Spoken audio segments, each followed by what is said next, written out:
আসসালামু আলাইকুম সবাইকে। অনেক দিন ধরে আমাদের কোথাও ঘুরতে যাওয়া হচ্ছিল না, তো হঠাৎই প্ল্যান হয়ে যায় সামরিক জাদুঘরে আমরা যাব। তো আমার সামরিক জাদুঘরে ঢুকতে একজনের টিকিট নিছে 100 টাকা। ঢোকার আগে মনে হচ্ছিল টাকাটা লস যাবে, সুন্দর হবে না, কিন্তু ঢোকার পর আমার চিন্তা ভাবনা পুরাই ভুল গেছে। আর পার্সোনালি বলবো জায়গাটা অনেক বেশি জোস। আমাকে এই জায়গায় ভিডিও একদমই করতে দিচ্ছিল না।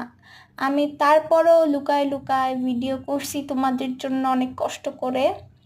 আমি আর্মিদের হাতে 3-4 বার বকাও খাইছি, একটু হইলে কান্না করে দিতাম।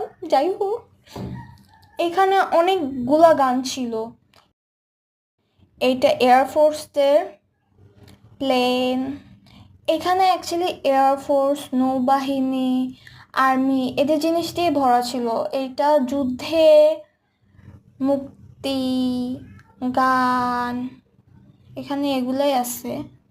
আর আমি এখানে এসে দেখি এখানে মুক্তিযোদ্ধাদের টুপি ছিল, অনেক কিছুই ছিল। তোমরা চাইলে ঘুরে দেখতে পারো। আর আমি তোমাদেরকে যদি বলি, ছবি তোলারও অনেক বেশি জায়গা ছিল এখানে। আমি অ্যাকচুয়ালি যেখানে যাই না কেন আমি আগে ছবি তোলার জায়গাটা দেখি।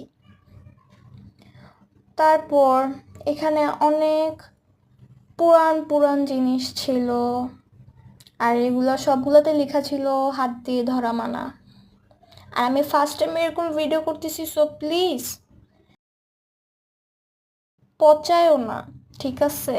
আমি ফার্স্ট টাইম এই ভিডিওটা করতেছি আর এরকম টাইপের ভিডিও করতেছি। আমি নেক্সট টাইম ট্রাই করব আরও বেটার করার। আল্লাহ হাফেজ, সবাই ভালো থাকো।